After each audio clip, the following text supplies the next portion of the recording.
Salut à vous, bande de beauté. Aujourd'hui, je vais parler du film de Demon Slayer. Fallait que je fasse une petite vidéo puisque je viens de le voir assez récemment. Donc, comme j'avais dit que je revenais, j'en profite un peu. Alors, installe-toi. Je te recommande même de pas regarder la vidéo, hein, plus écouter l'audio parce que ça va être pratiquement que de l'audio. Alors, ça va spoiler, mais pour toutes les personnes qui veulent aller très très vite pour savoir mon avis, je vais le dire. 6 sur 10, j'ai passé un bon moment, mais n'atteindra jamais son plein potentiel.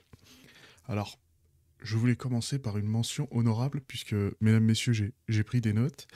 Et cette mention honorable concerne la personne qui a filmé le film de Demon Slayer, qu'il a ensuite mis en ligne pour nous permettre de ne pas avoir à attendre quelques mois supplémentaires comparé à la population japonaise. J'aimerais te remercier, parce que même si tu verras jamais cette vidéo, j'ai jamais vu un cam rip aussi bien de toute ma vie. Pas de caméra qui bouge, pas de shaking, rien du tout. La caméra postait un super angle. Et en plus, comme on est au Japon, personne se lève, pas un boucan. Puis à chaque fois, je m'imagine, je me dis, mais si c'était en France, t'aurais des mecs qui se montent dessus, du popcorn partout, ce serait n'importe quoi. Et là, franchement, c'est nickel. 2 heures et demie, le film dure. Il n'y a pas un Japonais qui s'est levé de la salle. Je vous jure, personne s'est levé, même pour aller pisser. 2 heures et demie, c'est long. Moi, j'ai une petite vessie, je pense pas tenir autant de temps, hein. Donc, merci à cette personne, ça fait plaisir. Alors, comme je suis pas un rageux, d'accord, je vais commencer par les points positifs. Parce que 6 sur 10, c'est bon, d'accord. Tout ne peut pas être 10 sur 10, parce que sinon, ça n'a aucun sens. Ça n'a aucune valeur. Et sinon, on va devenir comme l'industrie du jeu vidéo. Hein, t'as vu tous les sites de jeux vidéo, ils donnent 10 sur 10 à tout ce qui bouge. Ce qui est un peu de la merde. 10 sur 10, c'est plus le film de Chainsaw Man, tu vois. Ça, c'est épique. D'ailleurs, c'est un des deux moments les plus épiques de ce film, c'est quand au début il passe le trailer du film de Chainsaw Man qui va bientôt sortir, 18 septembre, ça fait plaisir. Et le deuxième moment, c'est évidemment la scène de Nozomu Abe, qui est absolument incroyable, dont on va discuter juste après. Alors évidemment, je ne suis pas un geek de Sakuga, d'accord. Donc n'hésitez pas à me corriger gentiment dans les commentaires, si c'est pas gentil, je te casse ta gueule. Mais n'hésitez pas quand même à participer, ça fait plaisir. Avant tout ça, mesdames, messieurs, j'ai dit 6 sur 10, ne ragez pas. Ce qui est important, c'est le contenu après. Et dans un des points absolument positifs que j'ai adoré de tout ce film, c'est La Forteresse de l'Infini, qui est en 3D, d'accord, et qui est absolument incroyable. Franchement, La Forteresse de l'Infini, c'est à couper le souffle, littéralement.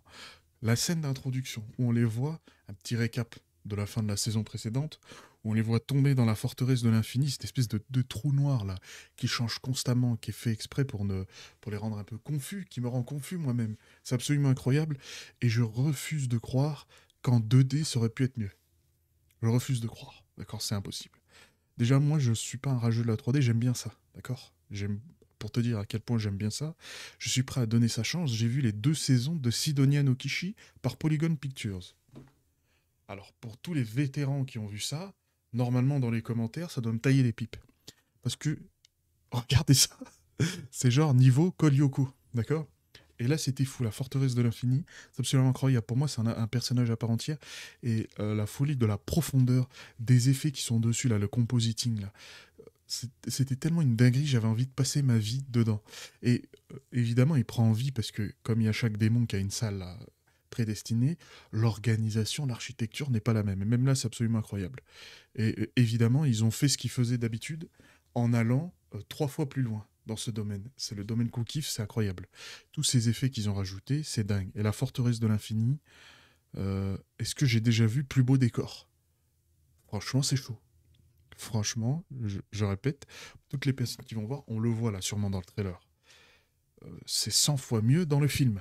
En plus, le cam rip était de très bonne qualité. Franchement, c'est incroyable. J'espère que c'est le même mec qui filme, comme ça on se tape tous les 3 films le jour de leur sortie, ça fait plaisir. Alors, aussi, point positif, c'est évidemment tous ces effets, la compositing qui sont absolument incroyables. Et ben, en fait, c'est la série, mais en film. Donc en beaucoup plus grand. Le film, comme j'avais dit, dure 2 heures et demie. Alors je me suis dit au début, je vais un peu me faire chier, mais 6 sur 10, c'est que j'ai passé un bon moment. C'est au-dessus de la moyenne, monsieur. Faut savoir compter. Et ces espèces d'effets qui, qui, qui nous accompagnent absolument partout. À un moment donné, il y a Akaza, parce que oui, on va spoiler, hein, d'accord. Il y a Akaza qui se bat dans une espèce de pièce où il y a plein de piliers, d'accord. Je vais pas mettre d'image, je vais me faire striker directement. Puisque si toi tu vois cette vidéo plus tard, moi j'ai déjà essayé. Et il est dans cette espèce de pièce où il y a plein de piliers et la lumière le frappe à travers les piliers. Et je trouve cette scène absolument magnifique, très belle. Ça me donnait envie de m'arrêter, tu sais, prendre mon temps. Alors là, on était censé être dans une scène avec 110% d'adrénaline, hein, parce qu'il y a un combat et tout, mais j'avais envie de m'arrêter juste pour voir. En fait, tu peux mettre pause à plein de moments différents, ça fait un wallpaper. C'est super beau, c'est magnifique. D'ailleurs, comme toute la série Demon Slayer, mais on en parlera un peu après. C'est vraiment joli. Et ces effets subliment tout, hein. Parce que, bon, comme c'est un film, forcément, il y a l'animation est vachement mieux, même si pas vraiment, je suis un peu déçu de ce côté-là. Évidemment, le dernier film, c'est aussi... le dernier point positif, pardon, c'est aussi Nozomu Abe, là, sa séquence, qui est absolument incroyable. Euh, Ça, on va pas spoiler, parce que on garde quand même l'effet de surprise pour toi, jeune téléspectateur. Mais si tu as aimé ce qu'il y a dans l'animé, là, il envoie du pâté, hein. Là, il est sous stéroïde, ça bombarde et ça ne s'arrête pas. De début jusqu'à la fin. Quand sa séquence commence, c'est incroyable. D'accord. Et pour pas rentrer dans les détails, évidemment, j'appelle tous les Sakuga nerds à nous rajouter des détails dans les commentaires pour qu'on en sache plus. Parce que tous ces gens sont tellement talentueux, ça serait dommage qu'ils restent dans l'inconnu. Et point aussi positif, le dernier point positif, c'est que c'est un gros film, bien compact. Je trouve il se passe plein de choses, certaines plus ou moins intéressantes, on va revenir dessus. Ah, d'accord. Ça va paraître un peu désagréable. D'ailleurs, j'ai un point auquel je viens de penser, je vais le rajouter. Mais euh, certaines choses sont plus intéressantes que d'autres, mais moi, je ne reste pas sur ma faim. Voilà, je trouve que c'était bien complet, que j'étais plutôt satisfait à la fin, d'accord. Même si j'aurais préféré qu'on réorganise surtout ces choses, parce que vous verrez, c'est souvent un problème de réorganisation. Et ce film, c'est comme j'ai dit 2 heures et demie. Moi, j'ai dit, j'ai pas vu le temps passer. Pour moi, c'est la condition sine qua non pour avoir un bon film. Ça peut être le film le mieux animé de toute l'histoire de la galaxie. Si on regarde la montre, c'est que c'est nul, pour moi. Hein, c'est comme un jeu vidéo, tu sais. Je vois que les gens, chacun aime ce qu'il aime, d'accord, mais je vois que les gens kiffent le scénario, kiffent la mise en scène, kiffent, je sais pas, les graphismes, d'accord, tu vois, tu kiffes ça, vraiment, tu t'en prends du plaisir, et puis, pour moi, le gameplay, s'il n'est pas exceptionnel, tout ça, ça ne peut pas être exceptionnel. C'est d'abord le gameplay, rien d'autre. Il n'y a aucun intérêt avec l'autre. Bah, pour moi, j'ai honnêtement passé un bon moment. Le problème, mesdames, messieurs, et là on est à 7-8 minutes dans la vidéo, donc les gens sont déjà partis, maintenant nous sommes entre gens de bonne compagnie. Hein. Donc on est des gens qui avons un esprit critique et qui aimons à la fois euh, encenser les choses comme savoir les critiquer. Ça fait plaisir, ça aussi. C'est un petit plaisir aussi, on se fait plaisir ici, il n'y a que du plaisir. Le premier point négatif, c'est en même temps un point positif. Le premier point négatif, c'est Ufotable, le studio en lui-même. Franchement, je comprends pourquoi on le kiffe. Déjà, il fait que des projets archi populaires épiques. Il est d'une constance diabolique, puisque je ne sais même pas si on peut dire dans toute la franchise Demon Slayer s'il y a un seul mauvais dessin. D'accord. S'il y a un truc qui est off-shot ou je sais pas quoi, je serais même pas capable de te le dire. D'accord. Ils sont d'une constance monstrueuse. Mais c'est ça aussi le problème. Je vais te raconter une petite histoire. Bon, là on parle du film, mais on va aussi faire une rétrospective sur la série, c'est logique.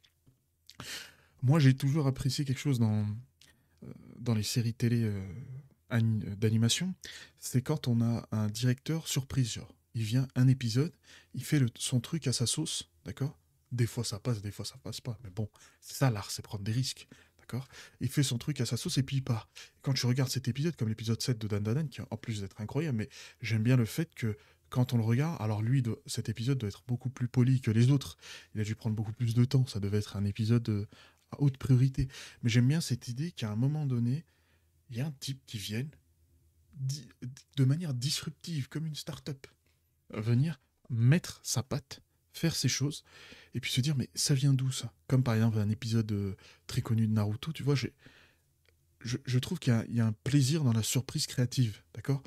et, et moi, j'adore ça. D'accord. Quand j'ai regardé Chainsaw Man, alors évidemment, Ryu Nakayama, directeur énervé, a dû corriger tout ce qui bougeait, hein, mais il y a certains épisodes différents des autres. Et je sais pas ce que ça rend la chose tellement plus spéciale, tellement plus singulière, qui fait que quand tu arrives et que tu prends le projet dans son entièreté, c'est plein de petits bonbons, tu vois. Alors évidemment, si tu kiffes ça, Ufotable, c'est tout le contraire. C'est la même chose, ce qui est bien, hein, d'accord. mais en boucle. Parce que ce film de Demon Slayer, euh, en animation, on disait que les films, c'était toujours mieux que les séries TV. Il y avait moins de temps à animer, d'accord? Donc, ils pouvaient plus se permettre. Je veux dire, une série de 12 épisodes, ça fait 4 heures de contenu. Tandis qu'un film, ça fait 2 heures, bon, t'es à la moitié, tu vois. Même là, 2 heures et demie. Donc, ils peuvent se permettre d'y mettre plus d'efforts, quoi. Pas plus d'efforts, mais plus de temps, et c'est plus simple pour eux. Tout le monde le comprend, ça. Le problème, c'est qu'avec Ufotable, il n'y a rien qui change. Que ce soit un film ou une série, c'est quasiment la même chose. Parce que la forteresse de l'infini, on la voit pas dans son entièreté, comme dans le show. D'accord? On la voit pas dans son entièreté. On voit une petite partie dans la série télé, là, le dernier épisode, mais là, on la voit dans la globalité, ce qui est absolument incroyable. D'ailleurs, je ferai une petite aparté pour dire, j'ai bien aimé les scènes où il y a l'espèce de corbeau qui traverse la forteresse de l'infini. Tu suis une espèce d'équipe qui essaye de cartographier le coin. Bon, qui arrivera jamais, vu que c'est la forteresse de l'infini. Il faut lire le titre du film, mesdames, messieurs. Ça sert à rien, votre truc. Et surtout, j'aime bien l'espèce de moment où tu as l'espèce de boule d'énergie située un peu partout dans la forteresse. Ça te permet de toi de te situer, de savoir où ça se trouve. Ça donne tout de suite là, c'est plus terre à terre. Où les gens se placent, où ça se passe. Et ça, c'est incroyable. Ça, c'est épique. Ça, j'aime beaucoup ça. Mais Ufotable, c'est un studio qui est d'une constance monstrueuse, mais c'est son pire défaut pour moi. C'est-à-dire qu'en fait, tu ne seras jamais surpris. Il n'y a pas de prise de risque, entre guillemets, tu vois ce que je veux dire. C'est la même chose constamment à la même sauce. Donc ça, je comprends. Ça marche très très bien aujourd'hui puisque c'est parfaitement calibré. C'est comme Solo Leveling. C'est-à-dire, eux, ils ont compris, et en même temps, je suis admiratif. C'est un point négatif, mais je suis admiratif. Ils ont compris où est-ce qu'il fallait mettre leur bille. Qu'est-ce qui comptait, d'accord? Mais moi, quand je les regarde, j'ai un peu ce sentiment triste que c'est la mort de l'art. Voilà. C'est en partie la mort de l'art. Je sais pas comment expliquer. Peut-être je vais un peu trop loin, mais c'est ça. Et je trouve que ça dessert plus le film qu'autre chose, parce qu'en fait, tu t'attends à tout. Non, en fait, tu t'attends à rien. Tu t'attends qu'à une seule chose, d'accord?